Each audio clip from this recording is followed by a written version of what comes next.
The acrid smell of bleach hit my nostrils a split second before I saw the white liquid arcing through the air toward my open suitcase. My hands shot up instinctively, but the chemical splash was already soaking into the navy dress I'd laid out for tomorrow's church service, spreading like poison across the silk fabric my late husband had bought me for our 30th anniversary. Good day, everyone. I am grateful you are here with me.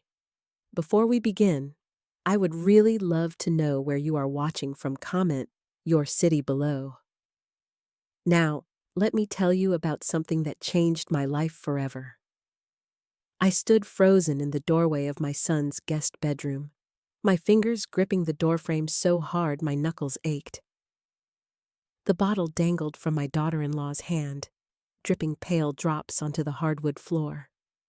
Her face was twisted into something I'd never seen before, a mixture of disgust and triumph that made my stomach clench.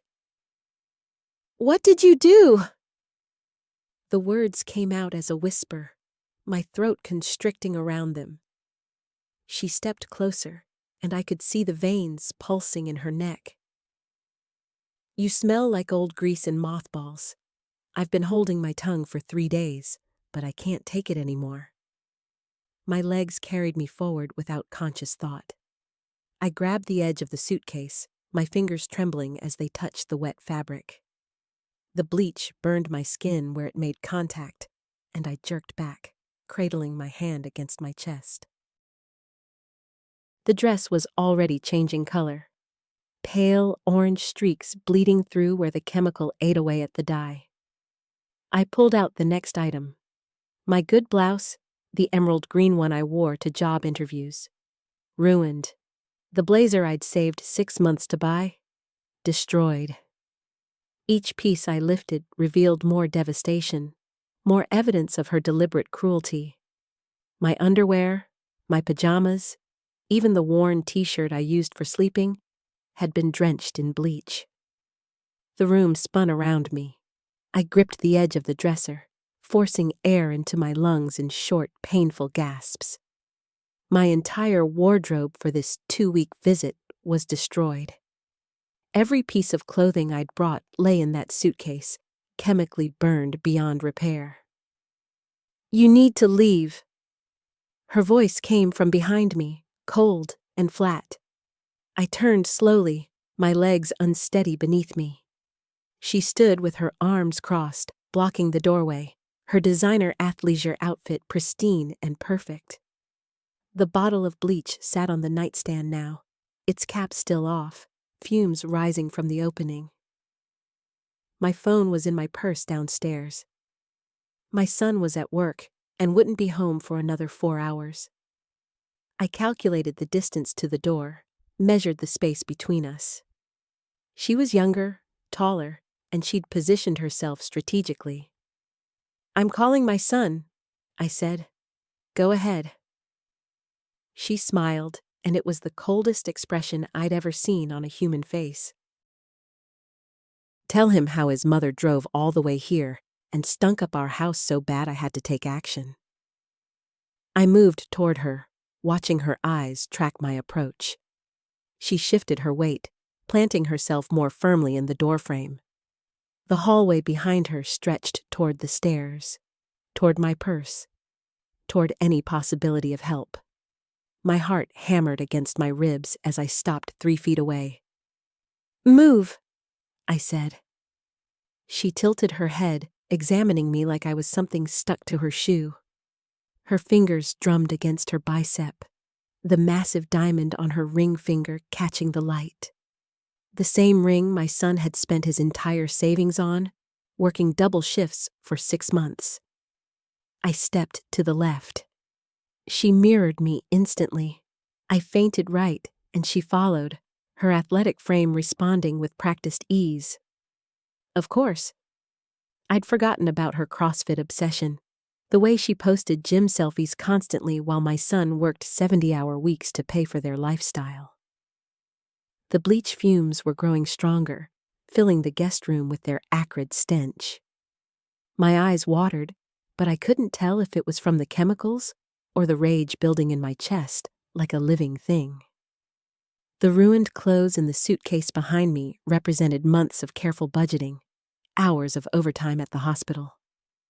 Gone in minutes because she'd decided I smelled bad. "You're not thinking clearly," she said, her voice taking on a false sweetness that made my skin crawl. "Why don't you sit down and we can talk about this like adults?" I looked past her into the hallway. 20 feet to the stairs.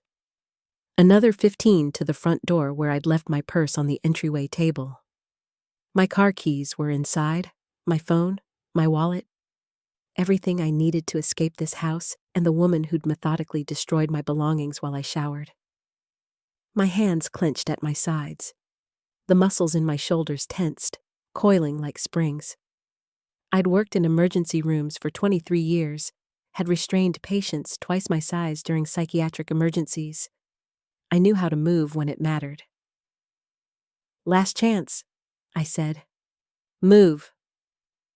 She laughed, actually laughed, throwing her head back like I'd told the funniest joke she'd ever heard. The sound echoed off the walls of the guest room, bouncing back at me with sharp edges. When she looked at me again, her eyes were bright with malice. "Make me." I lunged forward, not at her, but at the gap between her hip and the doorframe.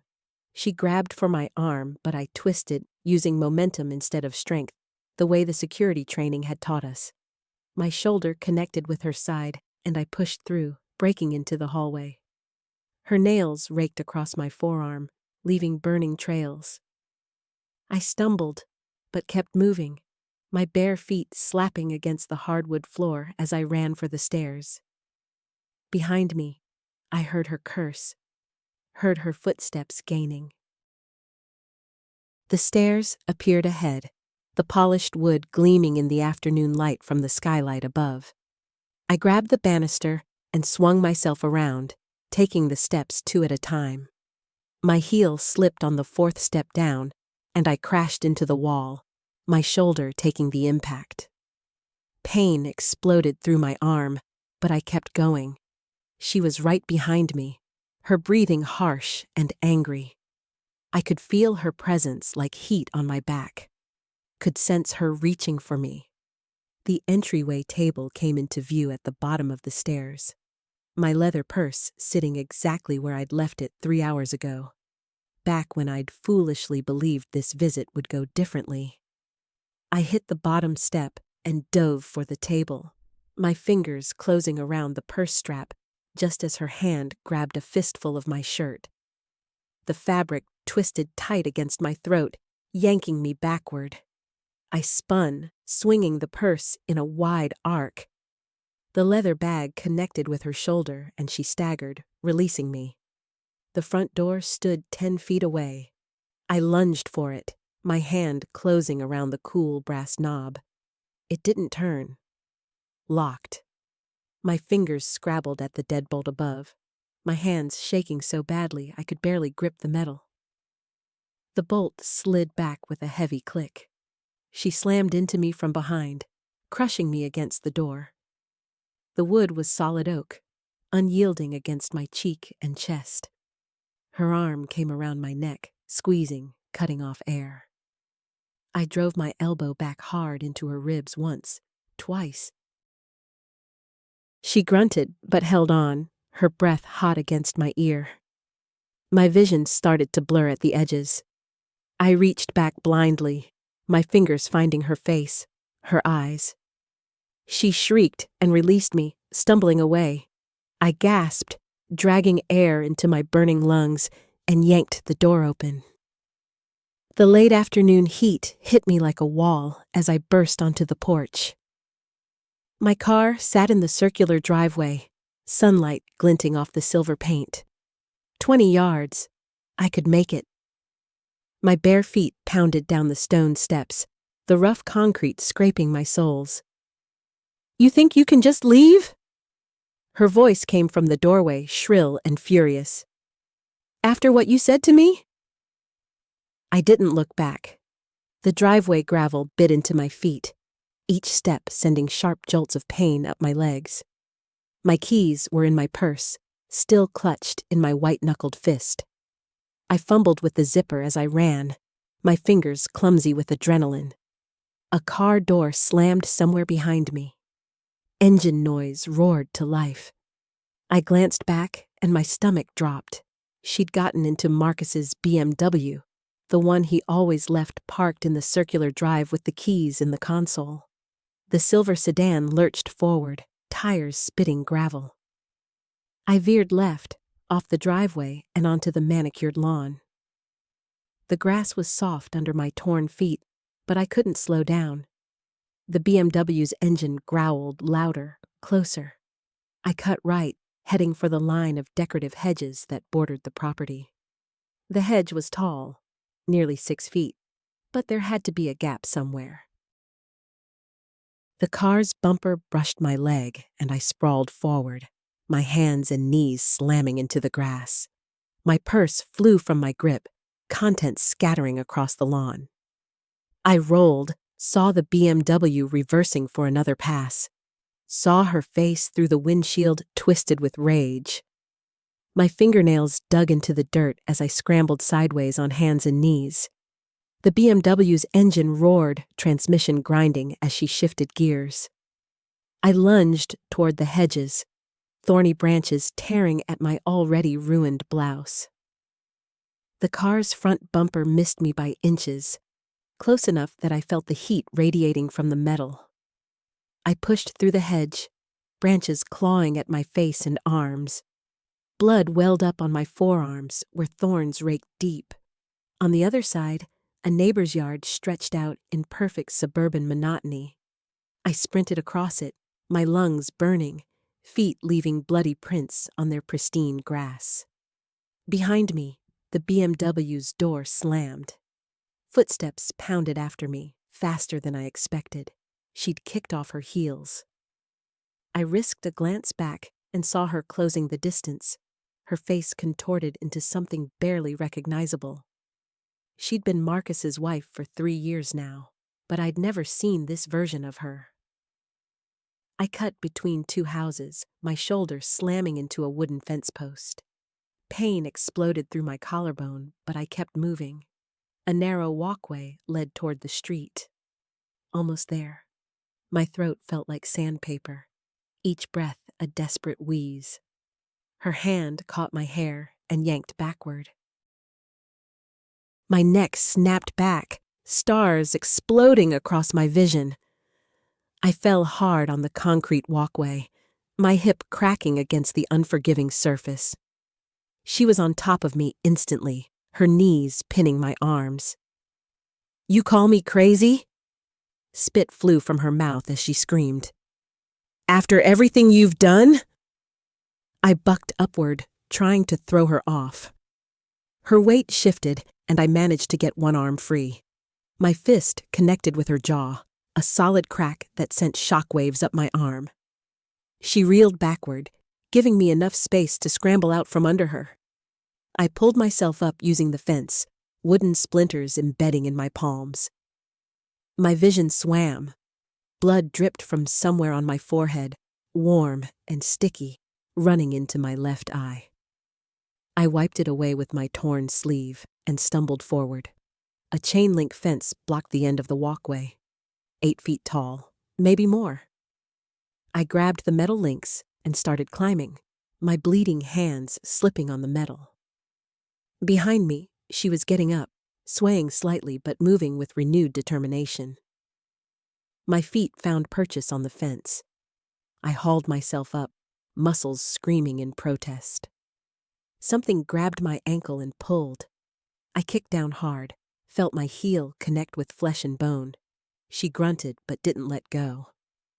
I kicked again, harder this time, and her grip loosened.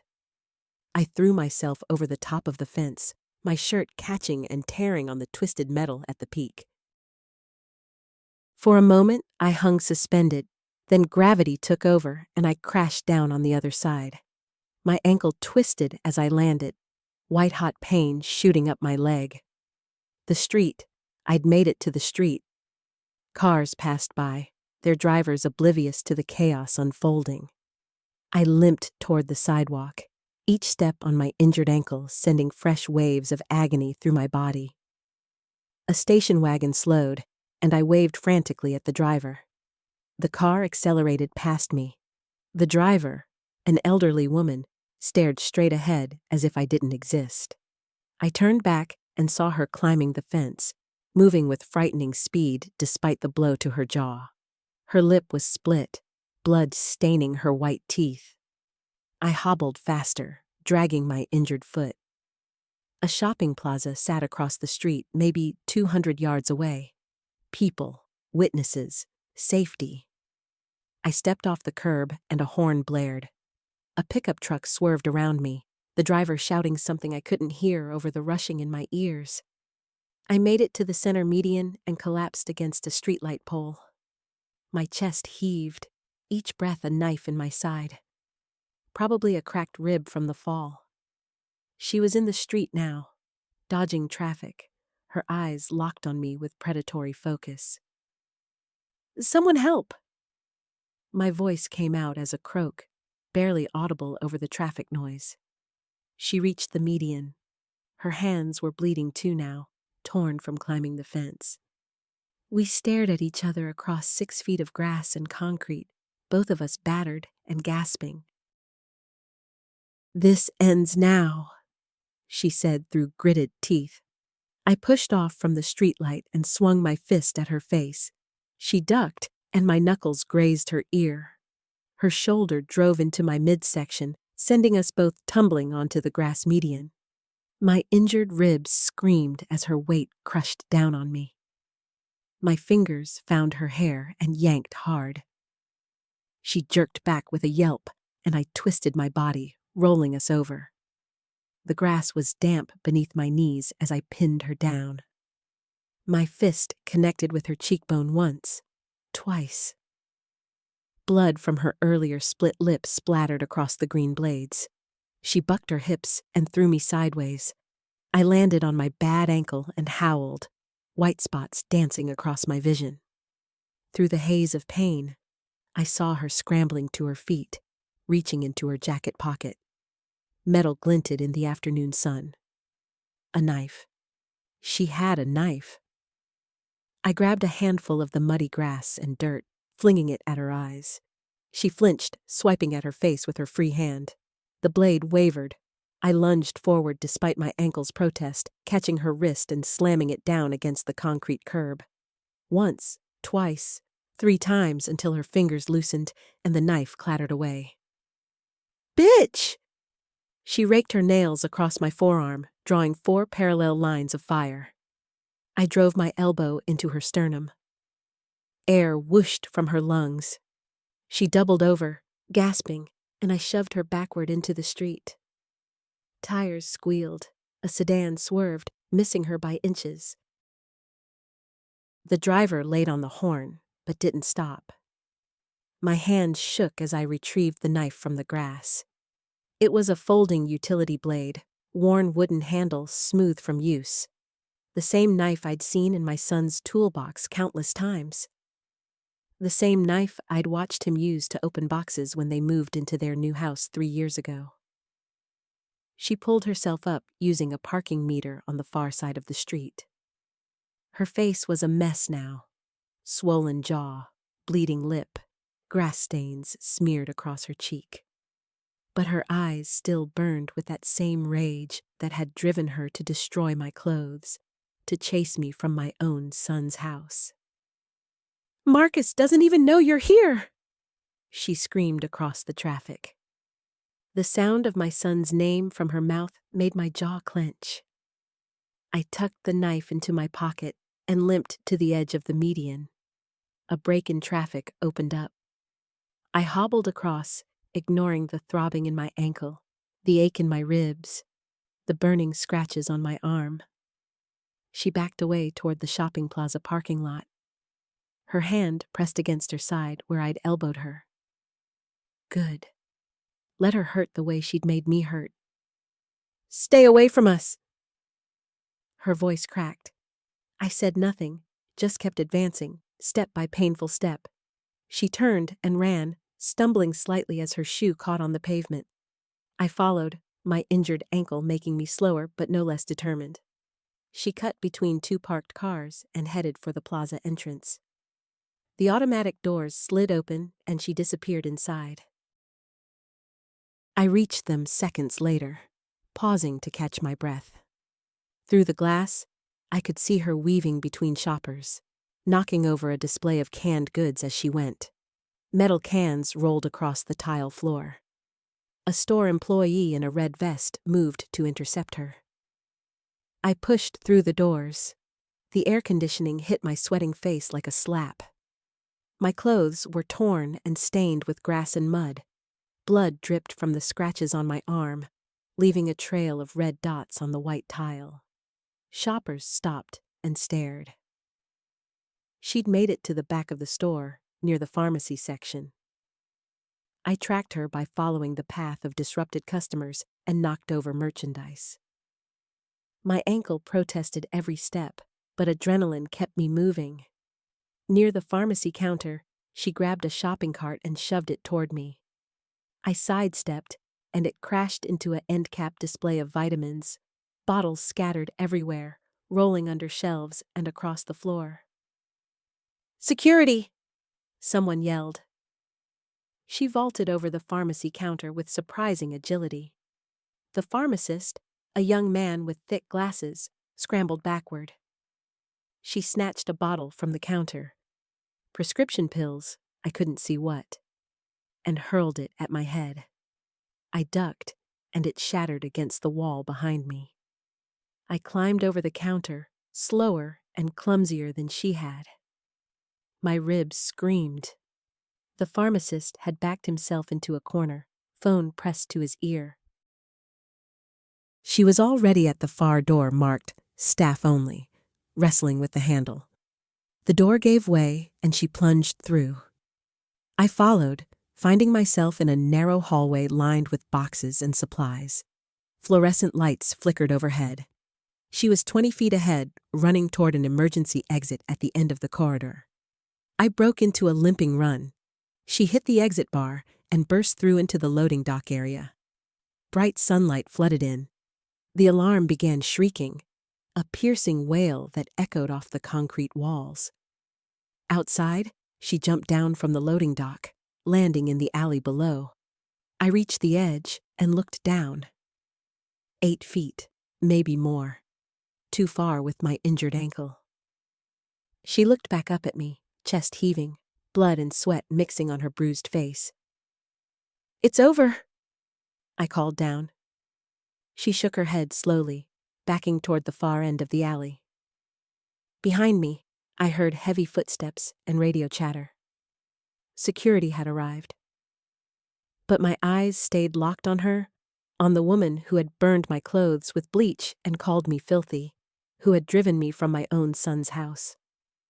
I dropped down from the loading dock anyway, ignoring the spike of pain that shot through my ankle when I landed. My knees buckled, and I caught myself against the rough brick wall, scraping my palm raw.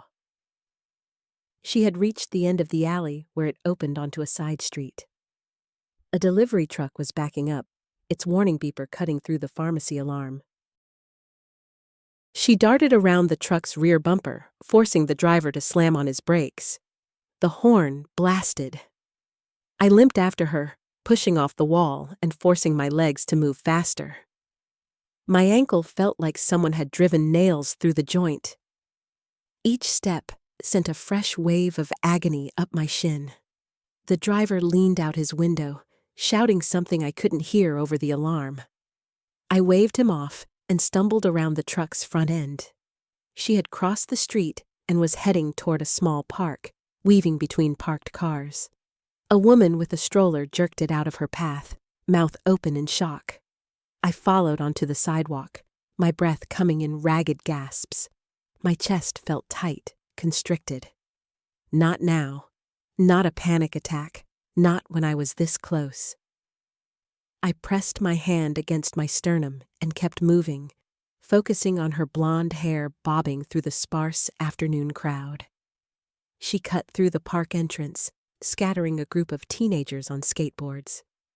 One of them cursed as his board went flying. I pushed past them, muttering an apology they probably didn't hear. The park stretched ahead. Open grass, playground equipment to the left, a small pond to the right. She was making for the far side, where the park bordered a residential neighborhood. If she reached those streets, the maze of houses and yards, I'd lose her. My vision tunneled. Sweat stung my eyes. My lungs burned with each breath, but I pushed harder, closing the distance between us. A man, walking his dog, stepped into my path. I swerved around him, nearly colliding with a jogger coming from the opposite direction. The jogger shouted something about watching where I was going. I didn't look back. She glanced over her shoulder, her face flushed and desperate. Her shirt was torn at the shoulder, exposing pale skin mottled with bruises from our fight in the pharmacy. She stumbled on the uneven grass, but caught herself, arms windmilling. I was 15 feet behind her now. 10. She reached the playground and ducked under the swing set, using the chains as obstacles between us. I followed, batting a swinging seat aside. It came back and caught me in the hip, spinning me sideways. I grabbed the metal pole for balance, my hand slipping on the sun-warmed steel. She vaulted over a low fence, meant to contain wood chips around the play area. I climbed over more carefully, my injured ankle protesting every movement. On the other side, she was running across a patch of dead grass toward a cluster of oak trees that marked the park's boundary. The residential street beyond was quiet. Ranch houses with neat lawns, cars in driveways, American flags hanging limp in the still air. She reached the curb and looked both ways, then ran diagonally across toward a house with an open garage. My legs felt like concrete. Each step was an act of will. The adrenaline that had carried me this far was fading, leaving only pain and exhaustion. But I couldn't stop. Not after everything she'd done. Not after the way she'd looked at me when she poured that bleach. Her lip curled in disgust. She disappeared into the open garage. I reached the driveway seconds later, my shadow stretching long across the concrete in the afternoon sun. Inside the garage, I could see garden tools hanging on the walls, cardboard boxes stacked in corners, a silver sedan parked in the center. She was nowhere visible.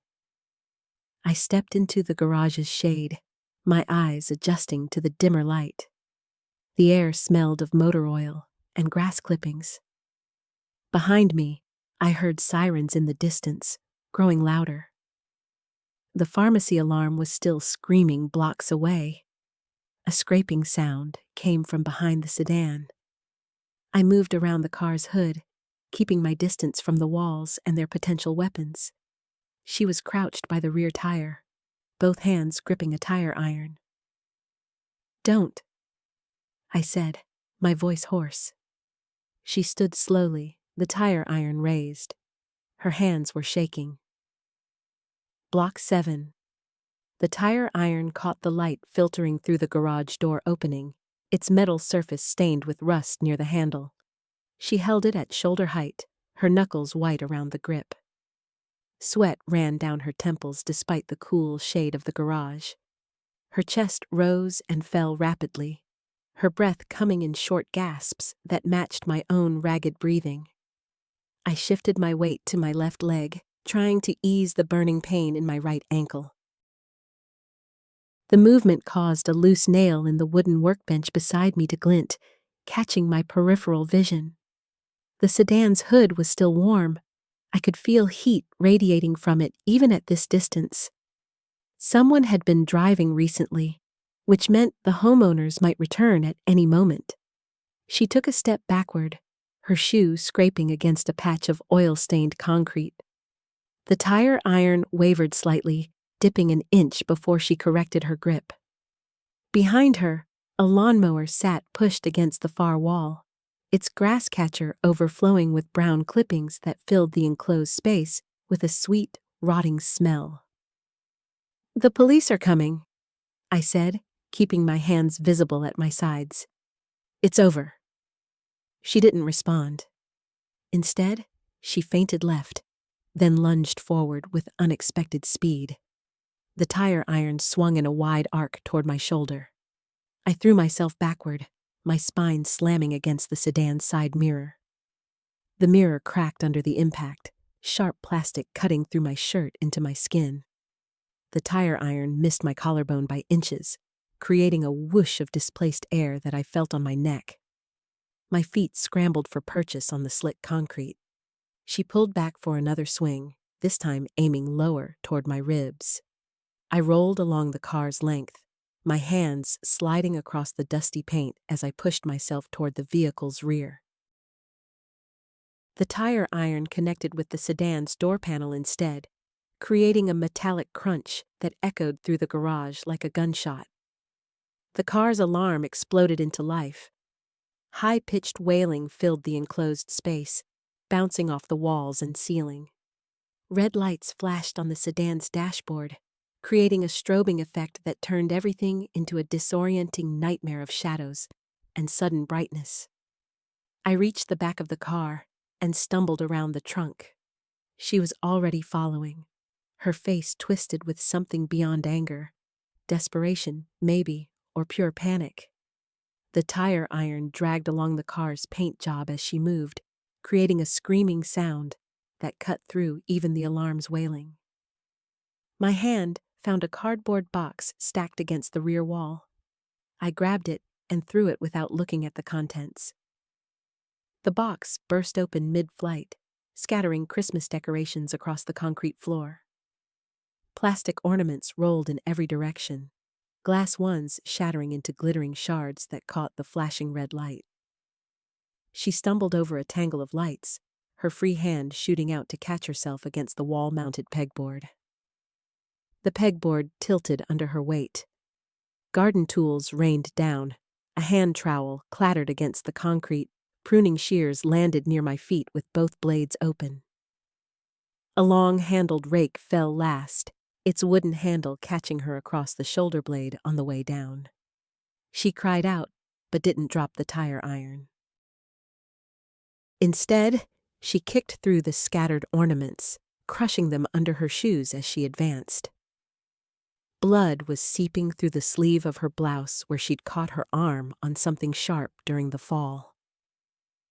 The sight of it made my stomach clench despite everything she'd done. The garage door that led into the house suddenly rattled. Someone was trying to open it from inside. A voice, male, older, shouted something I couldn't make out over the car alarm. The doorknob twisted back and forth. Locked from the inside. She glanced toward the sound, her attention splitting for just a second. I grabbed the fallen rake, its handle solid and weathered under my palms.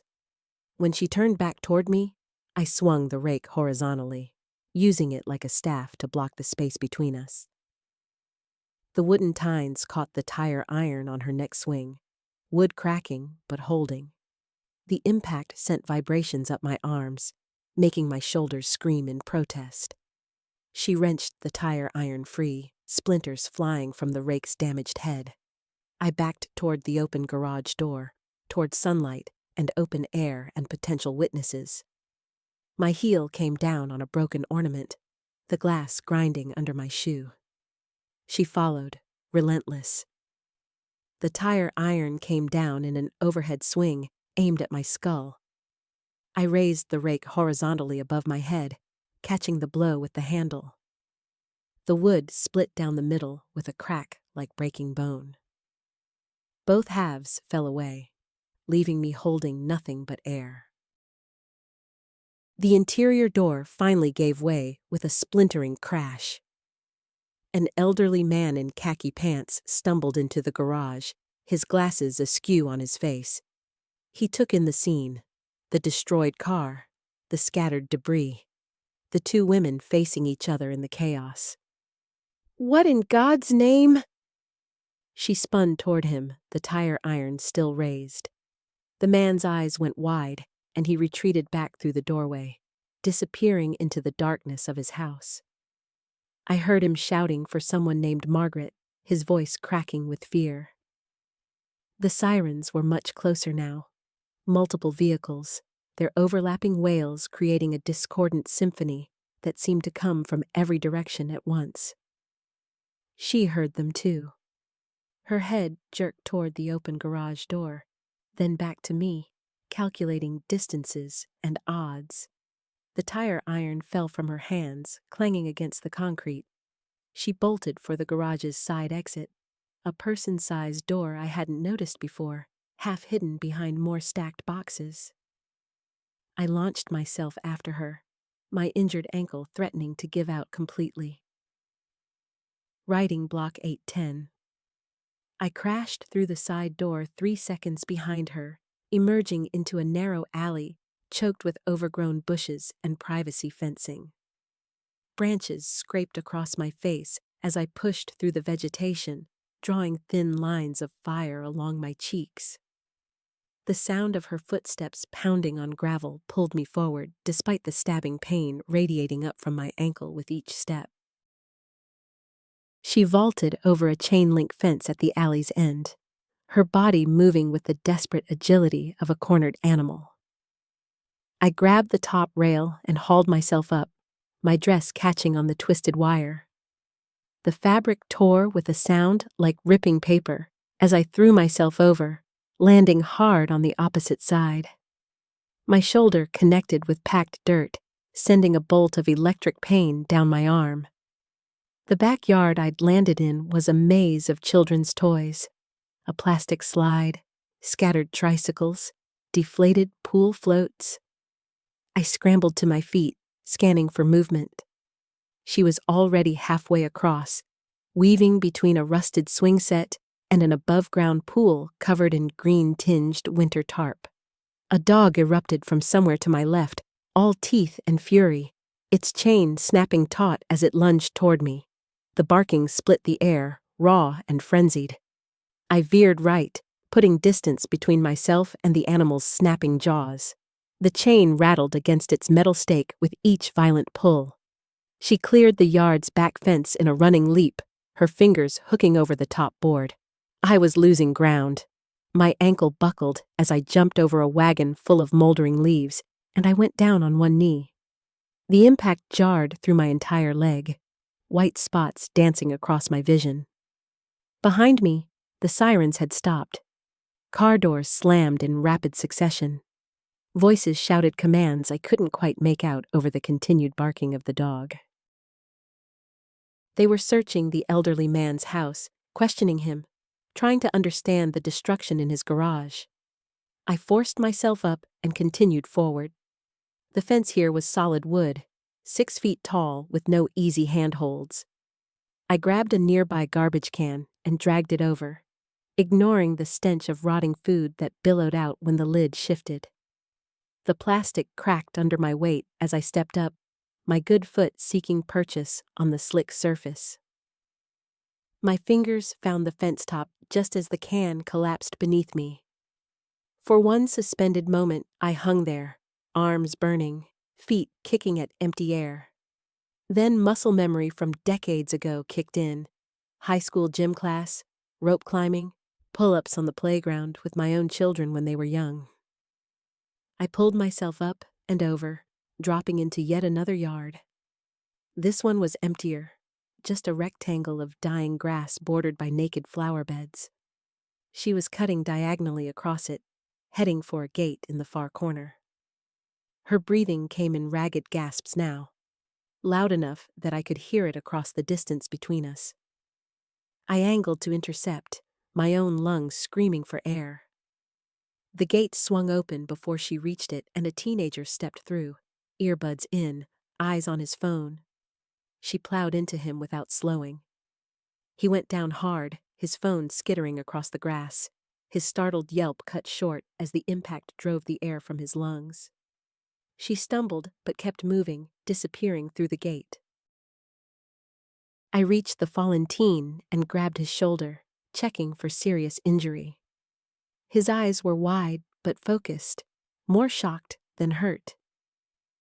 "Stay down!" I managed between gasps. Through the gate, the landscape opened into a community park. Bare trees dotted a field of brown grass, their branches creating skeletal patterns against the overcast sky. A playground sat empty in the center, the swings moving slightly in the cold breeze.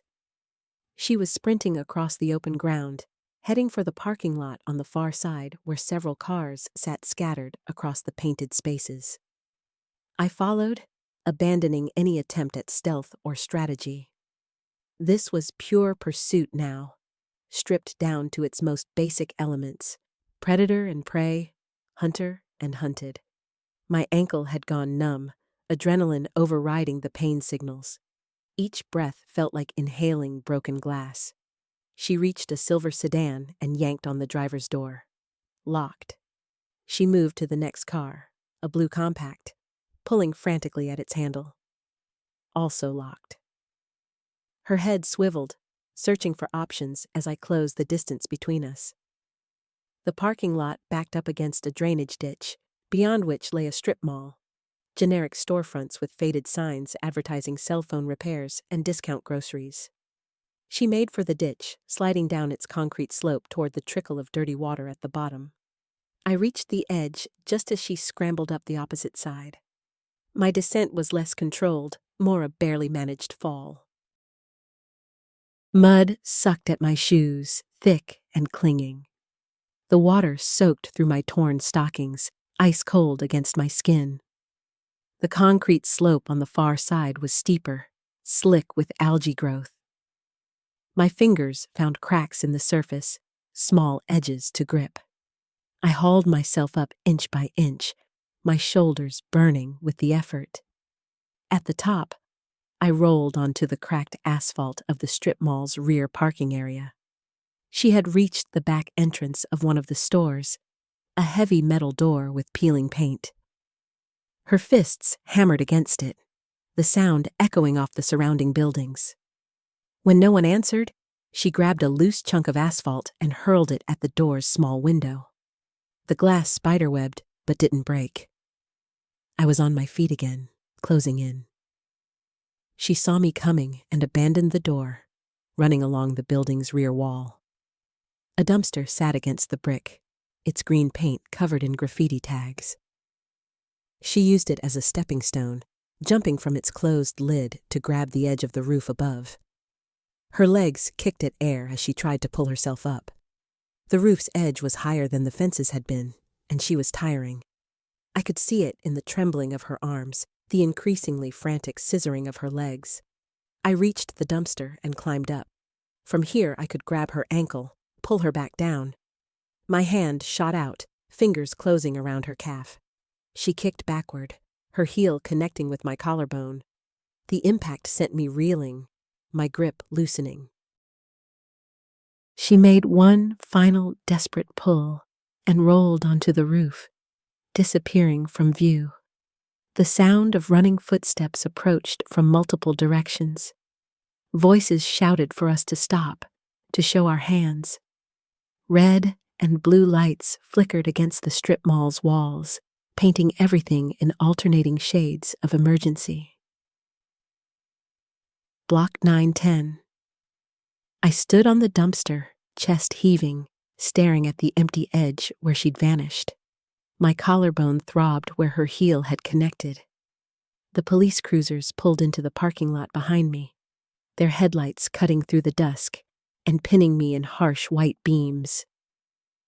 "Down on the ground! Now!" The officer's voice crackled with authority through a megaphone. I raised my hands slowly, palms out. My legs trembled as I climbed down from the dumpster, each movement deliberate and visible. The rough asphalt scraped my knees as I lowered myself flat, arms spread wide. Cold metal pressed against my wrists as handcuffs clicked shut. They hauled me up and walked me to one of the patrol cars. Through the rear window, I could see officers scaling the building, flashlight beams sweeping across the roof. More units arrived, blocking all exits from the strip mall. A helicopter appeared overhead, its searchlight turning night into artificial day. The officer who'd cuffed me opened the cruiser door. "Ma'am, we need you to calm down and tell us what's happening." "My daughter-in-law is on that roof. She destroyed my belongings. My clothes, everything I own." He guided me into the back seat. The plastic felt cold through my shirt, still damp with sweat from the chase. My hands cramped in the cuffs, positioned awkwardly behind my back. Through the window, I watched the operation unfold. More officers arriving, establishing a perimeter, coordinating through their radios. 20 minutes passed. The helicopter circled lower. Then I saw her, a small figure being led down an external fire escape by 2 officers. Even from this distance, I could see she wasn't fighting anymore. Her shoulders slumped forward, her head down. They brought her toward the parking lot, her hands cuffed just like mine. Our eyes met as they walked her past my patrol car. Her face was streaked with dirt and tears, her expensive athletic wear torn at the knees. She looked away first, breaking the connection. An older officer with gray at his temples approached my vehicle and opened the door. "I'm Sergeant Williams. We've spoken with your son. He's meeting us at the station." My stomach twisted. The thought of Marcus seeing me like this, sitting handcuffed in a police car, made my throat tighten. But I kept my face neutral, my voice steady. "I understand." At the station, they processed us separately. Fingerprints rolled across cards, photographs taken from multiple angles. The bright fluorescent lights made everything feel surreal, clinical. They removed my cuffs long enough for the photos, then secured them again. A female officer led me to an interview room. Gray walls, metal table, 2 chairs bolted to the floor. Marcus arrived while I sat waiting. I heard his voice in the hallway, raised and desperate. "Where's my mother? I need to see her." The door opened. He looked older than when I'd last seen him 3 months ago. New lines carved around his eyes and mouth. His tie hung loose around his neck, his suit jacket rumpled. He pulled out the chair across from me and sat heavily. "Mom." Just that one word, but it carried the weight of everything. Confusion, concern, disappointment. "I'm sorry you had to come here." My voice came out steadier than I felt. He rubbed his face with both hands. "Vanessa called me from the salon, hysterical. Said she'd made a mistake, that she wanted to replace your things. When she got home, you were pouring bleach on her yoga mats." I nodded. "I was angry. I shouldn't have done it." "You chased her for 6 blocks.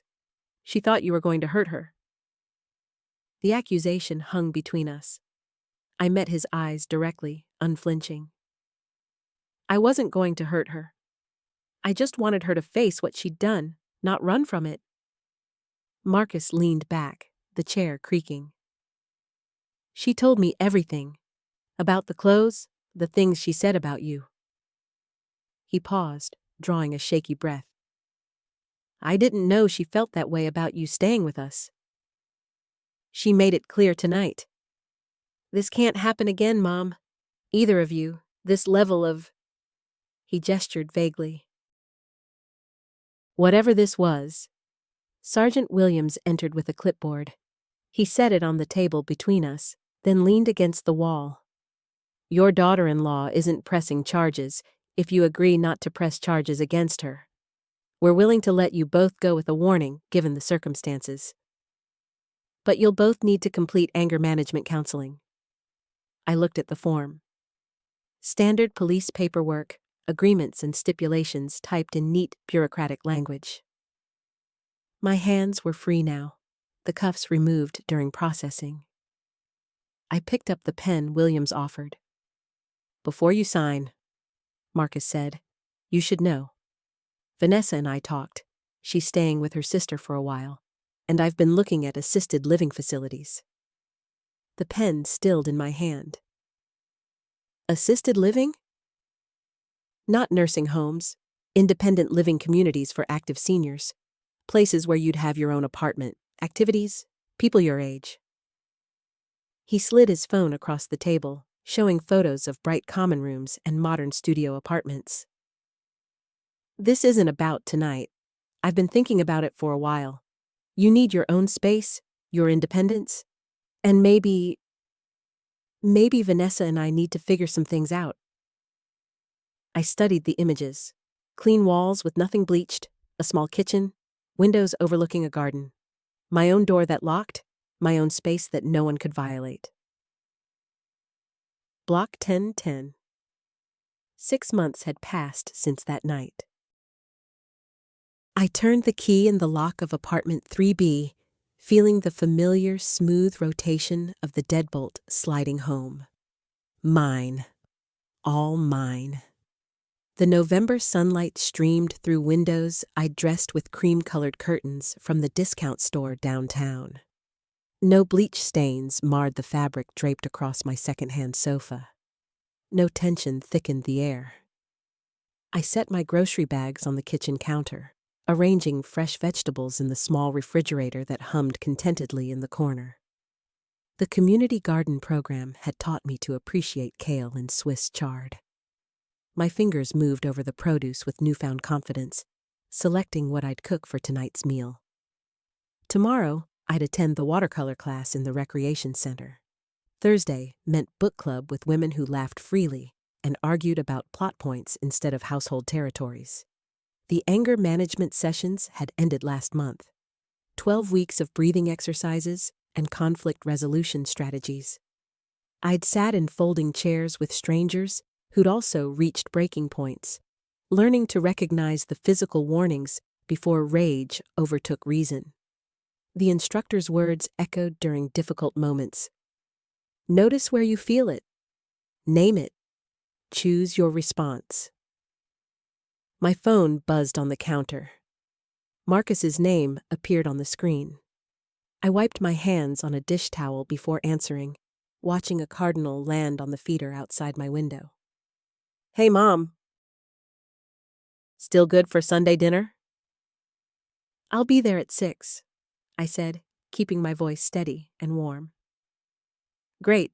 I'm making pot roast.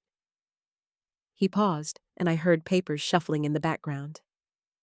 Vanessa will be there too. We're working on things. The counseling helps. I closed my eyes briefly, exhaling through the tightness in my chest. That's good, baby.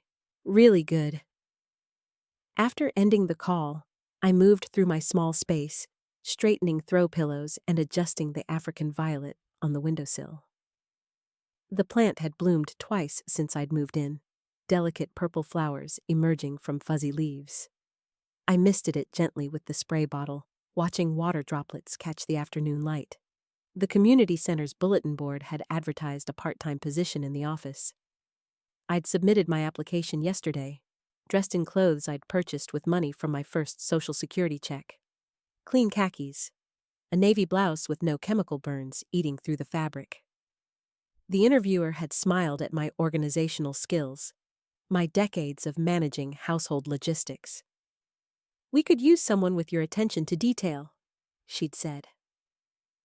I walked to my bedroom, where photos lined the dresser in mismatched frames from the thrift shop. Marcus as a baby, gap-toothed and grinning. His college graduation. His wedding day, young and hopeful with Vanessa radiant beside him.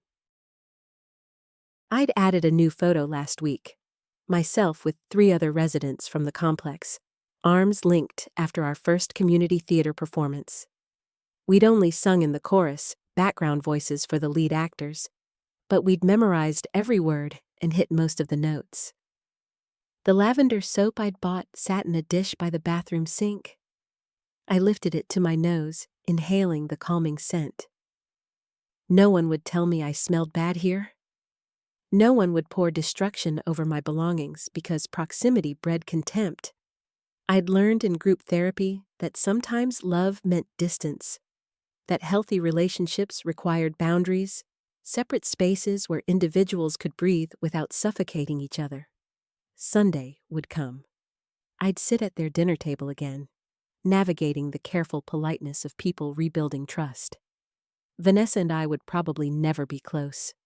The counselor said that was acceptable. Not every relationship could be warm, but we could be civil, respectful. We could learn to exist in the same room without chemical warfare. I prepared my simple dinner, heating soup on the stove while cutting thick slices of bread. The kitchen radio played jazz, trumpet notes spiraling through my apartment. After eating, I'd walk the grounds before dark. Maybe stop by the library on the second floor to exchange my finished novels for new ones. Janet from 4C had promised to teach me bridge next week. Robert, the veteran from the first floor, wanted to start a chess club. My life had contracted to fit this smaller space, but somehow it felt larger, fuller. The walls held only what I chose to hang. The closet contained only my clothes, arranged how I preferred. Each morning, I woke to silence instead of judgment. Each night, I slept without wondering when the next confrontation would detonate. The pot roast dinner would be a test. But I'd survived worse than awkward family meals. I'd survived humiliation and rage and the cold steel of handcuffs. I'd signed paperwork in a police station and moved my belongings into a space designed for people starting over. At 48, I was building something new from the ashes of what had burned down. I finished my meal and washed the dishes, then settled on my sofa with a book. The cardinal returned to the feeder outside, joined by his mate. They pecked at seeds together in the fading light, and I watched them through glass that belonged to no one but me. Did you like my story? And which city are you listening from? Let's meet in the comments. If you like the story, you can support me by sending a super thanks so I can keep bringing more stories like this. Thank you so much for your sweet support. I'm looking forward to your comments on the story. On the screen, you can see 2 new life stories that I highly recommend. There's so much more on my channel. Don't forget to subscribe. See you in the next life story. With love and respect.